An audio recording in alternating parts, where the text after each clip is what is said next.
L'an dernier, j'ai mis une note très longue sur ça parce que c'était le 7 octobre. Et le 7 octobre, c'est une date fatidique parce que c'est la date anniversaire de la bataille de l'Épante. Et c'est aussi une date qui nous parle du rosaire. Alors,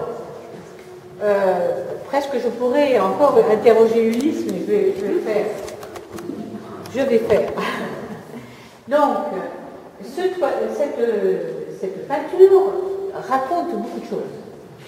Vous avez la Vierge et l'enfant qui donnent des chapelets à deux saints de part et d'autre. À gauche, c'est Saint-Dominique Guzman, qui est le créateur de la prière de l'Ave Maria, donc quelque part du chapelet.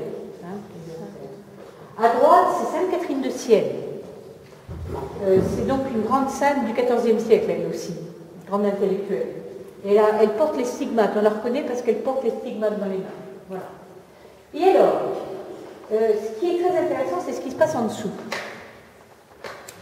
Il y a un petit paysage avec la mer houleuse, du reste, ça brasse, hein, il y a des vagues. Il y a un bord de mer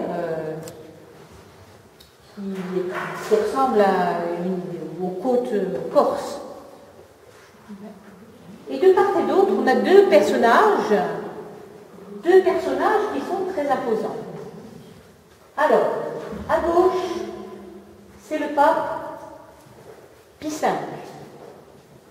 Et à droite, c'est Philippe II d'Espagne. Qu'est-ce qu'ils viennent faire dans une toile du rosaire? Alors,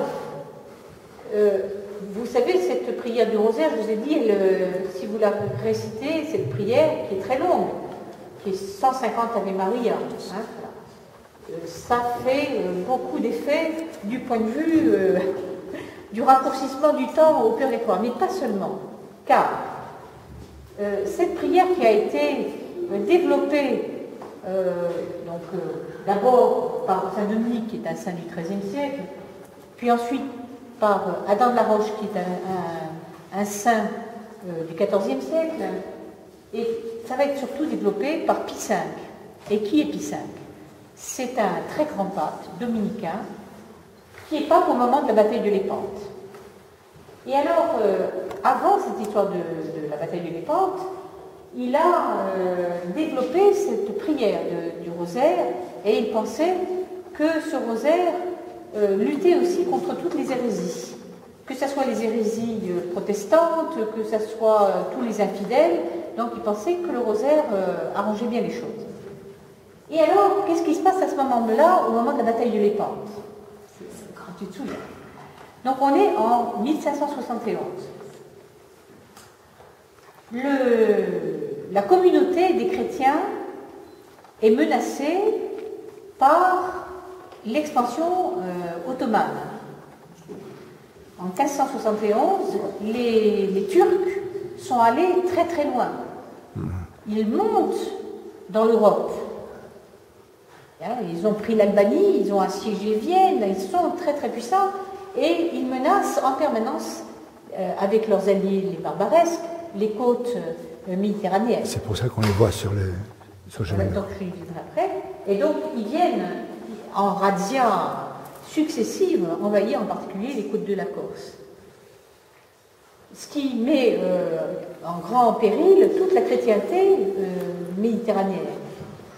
Et donc, en 1571, il va se livrer une grande bataille, mais qui va avoir beaucoup de mal à se mettre en place. Parce que on va demander aux puissances chrétiennes européennes de rentrer dans une coalition pour lutter contre ces Ottomans. Alors, vous rentrez dedans un certain nombre de gens importants, donc l'Espagne, Philippe II d'Espagne, bien sûr, hein, son demi-frère, Jean d'Autriche, les Génois, et qui dit Génois dit Corse, puisque à l'époque les Corses sont Génois. Vont entrer aussi des États comme Venise, hein, la République de Venise. Et Venise a eu drôlement du mal à rentrer dans cette coalition parce que, en fait, Venise fait du commerce avec les Ottomans. Ils ne sont pas très loin, les Ottomans. Et ils contrôlent les épices, l'or. Et c'est embêtant de faire la guerre aux gens avec qui on fait du commerce. Hein, c'est vraiment scier la branche. C'est toujours valable à l'heure actuelle. Et ça vaut toujours maintenant. Donc, parmi ceux qui sont magnifiquement absents de cette coalition, il y a quand même un grand absent, c'est la France. La France qui est alliée des Turcs depuis François Ier. François Ier s'est allié aux Turcs contre Charles Quint. Donc, voilà, c'est très embêtant cette histoire-là. Et du reste, pour l'histoire de la Corse, au XVIe siècle, vous savez, il y a un personnage tout à fait extraordinaire qui s'appelle Sampiero Corso, qui est un mercenaire extraordinaire qui, voulant délivrer la Corse de l'emprise des Génois, va proposer l'aide de plusieurs grands pays pour qu'ils luttent à ses côtés contre les Génois. Donc, il va proposer la Corse aux Français du temps de Catherine de Médicis. Et puis, ça ne marche pas au bout d'un moment, donc il va aussi demander l'aide des Turcs. Alors, vous voyez, c'est extrêmement compliqué tout ça. En tout cas, au moment de la bataille de Lépante, les Français ne sont pas là, ni d'un côté ni de l'autre. Ils ne vont quand même pas lutter aux côtés des Turcs, quand même. Il ne faut quand même pas exagérer, c'est quand même une nation chrétienne.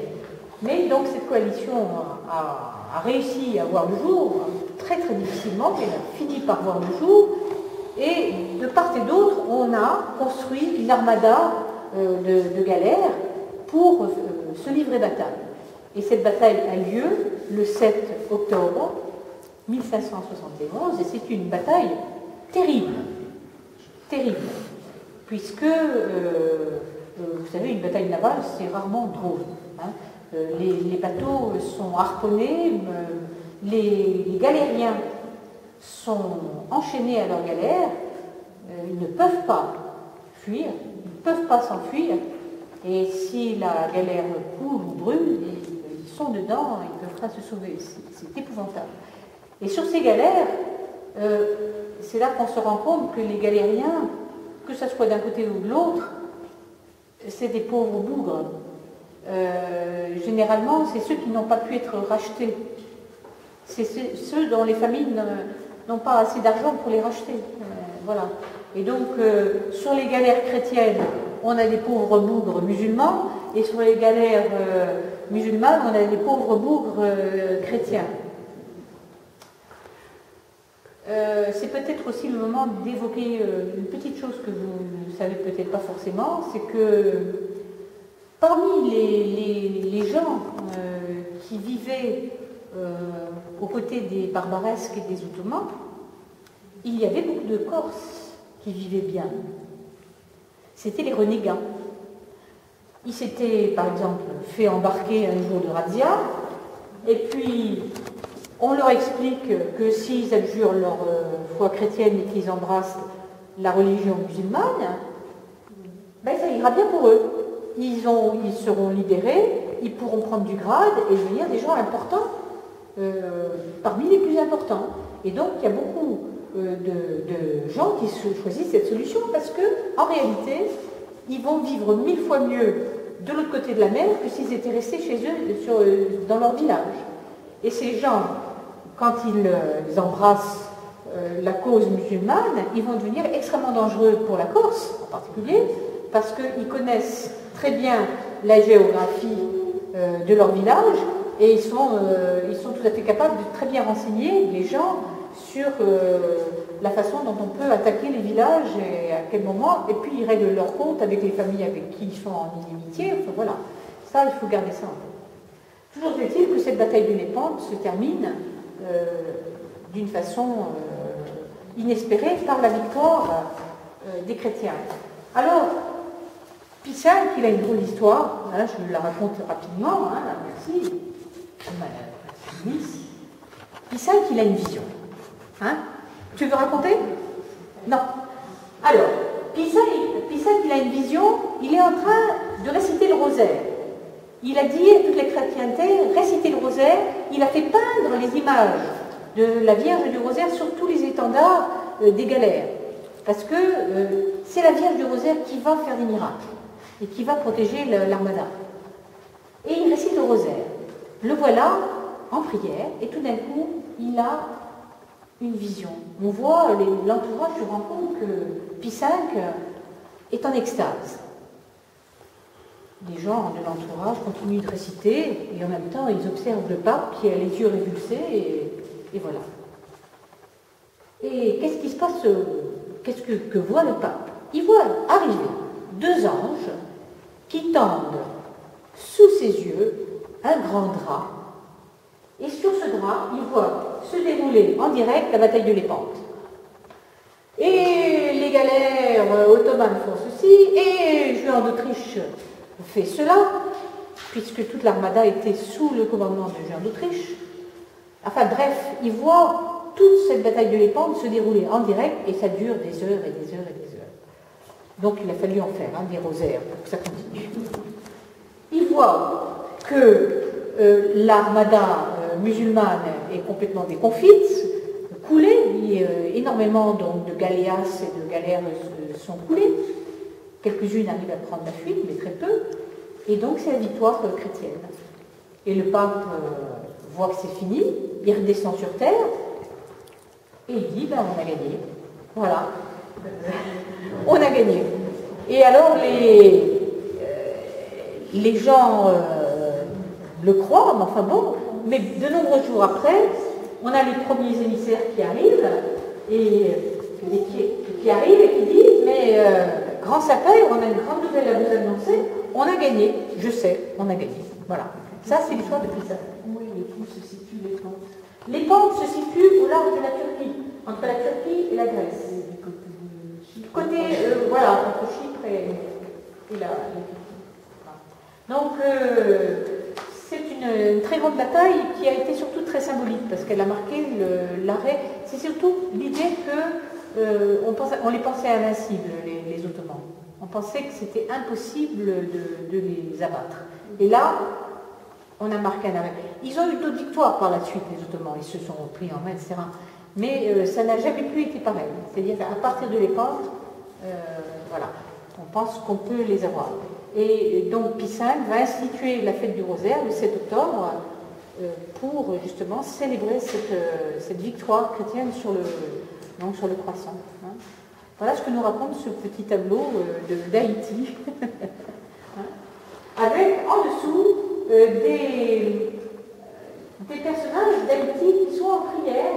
Alors, du reste, leur costume me dit que c'est une toile peut-être du XVIIe, parce qu'ils ont une fraise. Il me semble qu'ils ont des costumes de cette époque-là. Je ne vous garantis pas la date, hein, peut-être qu'il y a des repeints, etc. Mais probablement, c'est une toile qui a été peinte au départ peut-être au XVIIe siècle. Et c'est, à mon avis, soit des notables, soit des confrères et des consoeurs. En tout cas, c'est des gens d'ici qui prient et qui prient pour que ce miracle du rosaire se produise aussi pour eux, parce que les razzias, elles continuent. Et elles continuent très tardivement, puisque au XVIIe siècle, il y a toujours des razzias sur les côtes qui sont quand même terribles. Voilà, l'histoire de la bataille de Lépante. C'est beau. Voilà. Merci.